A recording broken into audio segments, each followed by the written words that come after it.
जय Sai Ram to all my viewers. आज की इस वीडियो में हम बात करने वाले हैं ओजोन लेयर डिप्लीशन। ये एक बहुत इंपॉर्टेंट क्वेश्चन है, तो हम सबसे पहले डिस्कस करेंगे ओजोन। ओजोन होती क्या है? अगर हम बात करें ओजोन के बारे में, ओजोन क्या है? एक गैस है। इसको आपने पहले भी कभी पढ़ा होगा जूनियर सेक्शन में। ओजोन का फॉर्मूला होता है O3। O3 मतलब 3 एटम्स ऑफ ऑक्सीजन। तो जो ये ओजोन गैस है ये बहुत ही पॉइजनस गैस है हमारे लिए। अगर हम इनहेल कर लेंगे तो ह्यूमंस की या एनिमल्स की डेथ भी हो सकती है। बट फिर ये ओजोन लेयर हमारे लिए इंपॉर्टेंट कैसे है? जो ये ओजोन लेयर है ये कहाँ पर है? हमारी अर्थ, हम अर्थ के कहाँ पे रहते हैं? सरफेस पर। बट ये ओजोन लेयर कहाँ पर है? ऊपर लेयर्स में है एटमॉस्फेयर के। एटमॉस्फेयर की लेयर्स होती है ट्रोपोस्फेयर, स्ट्रेटोस्फेयर। स्ट्रेटोस्फेयर के भी ऊपर हमें क्या मिलती है? Ozone layer. तो इसका इंटरैक्शन इतना ह्यूमन बींग्स के साथ नहीं है, क्योंकि ह्यूमन बींग्स रह रहे हैं सरफेस पर और ओजोन लेयर है बहुत ही ऊपर लेयर्स ऑफ एटमॉस्फेयर में। तो हम इसे इनहेल नहीं कर पा रहे हैं, तो इसलिए ह्यूमंस और एनिमल्स के लिए एट सरफेस लेवल हार्मफुल नहीं है, but actually it is a very poisonous gas. हम बात कर रहे हैं कि ओजोन लेयर बनती कैसे है। जो सन से यूवी रेज आती है, ये यूवी रेज और अल्ट्रा वायलेट रेज बहुत ही ज्यादा स्ट्रॉन्ग है। तो क्या होता है, जो अपर लेयर्स में ऑक्सीजन का मॉलिक्यूल है O2, ऑक्सीजन का मॉलिक्यूल, वो O2 यूवी रेज जो कहां से आ रही है? सन से।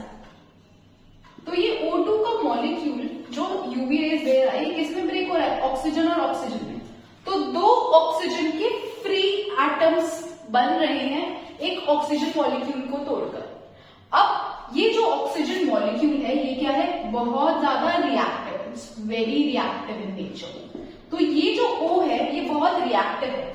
अब जो ये O2 मॉलिक्यूल्स और अबव ऊपर लेयर्स में है, इनके साथ ये फ्री ऑक्सीजन एटम रिएक्ट कर जाता है और O2 जो ऊपर लेयर्स में प्रेजेंट है और जो O ऑलरेडी फ्री एटम्स है जो बहुत रिएक्टिव है, ये दोनों आपस में कंबाइन करके क्या बनाते हैं? O3।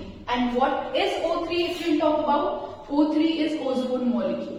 बात करें कि ये O3 ओजोन बनता कैसे है। ऑक्सीजन मॉलिक्यूल जिसमें फ्री ऑक्सीजन एटम कंबाइन हो रहा है ओजोन बनाने के लिए। होता कहां पे है? 15 to 60 किलोमीटर्स, 15 से 60 किलोमीटर्स एटमॉस्फेयर की रेंज में ये प्रोसेस होता है। अब अगर हम बात कर रहे हैं इस ओजोन की एडवांटेजेस क्या है, हमें ये ओजोन क्यों चाहिए? अब ध्यान से सुनिएगा, पहला सब क्वेश्चन आता है, पहला सब क्वेश्चन ये आता है कि ओजोन बनती कैसे है। तो आपको ये प्रोसेस एक्सप्लेन करना है कि जो O2 एनवायरमेंट में है वो यूवी रेज की वजह से ऑक्सीजन में ब्रेक हो रहा है, ऑक्सीजन एटम्स में। यही ऑक्सीजन एटम ऑक्सीजन मॉलिक्यूल के साथ कंबाइन करके O3 ओजोन बना रहे हैं। अब अगर हम बात करें इस ओजोन की, या हम बात कर रहे हैं O3 की एडवांटेजेस क्या है। देखिए, वैसे तो ये पॉइजनस गैस है, हमारे इनहेल करते ही हमारी डेथ भी हो सकती है, बट हेल्प कैसे करें? ये जो ओजोन लेयर है ये कहां पर है? ध्यान से समझिएगा, स्ट्रेटोस्फेयर के ऊपर। तो ये क्या करता है, जो सन से यूवी रेज आ रही हैं उन्हें स्ट्राइक करके वापस भेज देता है। और बहुत ही कम रेज होती है जो अर्थ के अंदर पर, अर्थ की लेयर्स के अंदर आ सकती है और हमें हार्मफुल इफेक्ट दे सकती है, बट वो बहुत कम है, तो इतना इफेक्ट नोटिसेबल नहीं है। तो इस ओजोन लेयर की एडवांटेज क्या है? पहली, it protects earth from UV rays. किससे प्रोटेक्ट कर रहा है ये अर्थ को? बेसिकली यूवी रेज से। और यूवी रेज क्या क्या कर सकती है? बहुत इंपॉर्टेंट चीज आपको समझनी है, यूवी रेज बहुत हार्मफुल है। पहली बात, ये कैंसर जैसे डिसीजेस कॉज करा सकती है ह्यूमंस को, cancer which is a very deadly disease. Second, it weakens immune system. Humans का, एनिमल्स का इम्यून सिस्टम क्या करती है? वीक करती है अल्ट्रावायलेट रेज। और थर्ड, अगर हम बात करें, it has severe effects on plants and animals. It affects the growth of plants and animals. तो ये 3 चीजें आपको याद रखनी है कि क्या कर रहा है वो यूवी रेज? स्किन कैंसर करा रहा है, कैटरेक्ट भी कराता है, इम्यून सिस्टम को वीक करता है और ग्रोथ प्लांट्स और एनिमल्स की रोकता है। तो हमें यूवी रेज से प्रोटेक्ट कौन कर रहा है? ओजोन। तो ये एडवांटेज है ओजोन की। बट अब नेक्स्ट पॉइंट जो हमें समझना है वो है ओजोन लेयर डिप्लीशन। ये हमारी ओजोन लेयर कम क्यों होती जा रही है? कम होना बेसिकली मतलब थिन होती जा रही है, इसकी कंसेंट्रेशन कम होना। तो कैसे समझेंगे हम, इसे ध्यान से समझिएगा। CFC मॉलिक्यूल होते हैं, CFC मतलब क्लोरोफ्लोरोकार्बन। CFC की फुल फॉर्म क्लोरोफ्लोरोकार्बन।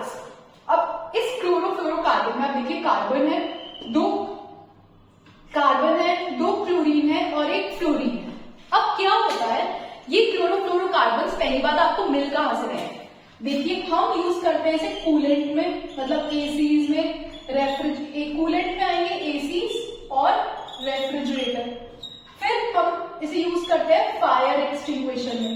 बेसिकली ये दो जगह है जहां से CFCs बहुत ज्यादा रिलीज होते हैं। अब ये CFCs कहां पे जा रहे हैं? अपर लेयर ऑफ एटमॉस्फेयर में या फिर स्ट्रेटोस्फेयर में हम बात कर सकते हैं। तो ये CFCs क्या करते हैं, जो फ्लोरीन है और क्लोरीन है बहुत ज्यादा रिएक्टिव है।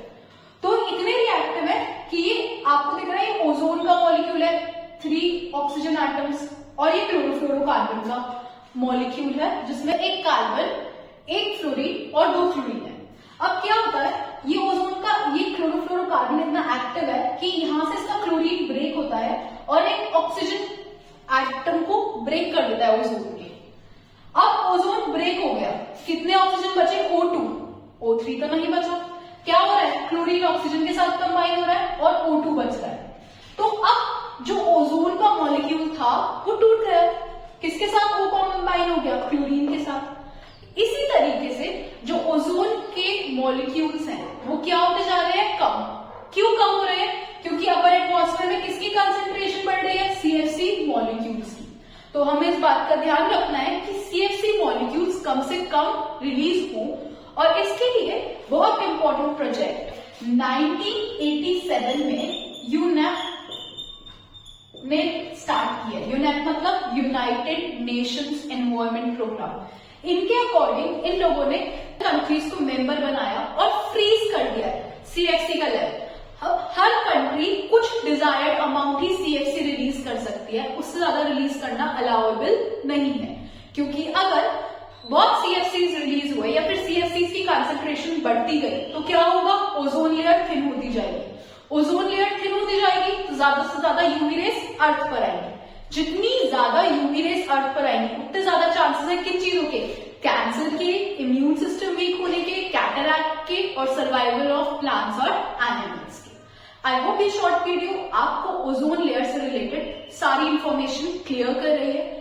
प्लीज इसका नोट बना के इंपॉर्टेंट पॉइंट्स लिख लीजिए और लर्न कर लीजिए। अगर आपको वीडियो पसंद आई हो प्लीज वीडियो को लाइक करें और मेरे चैनल को सब्सक्राइब करें। Thank you.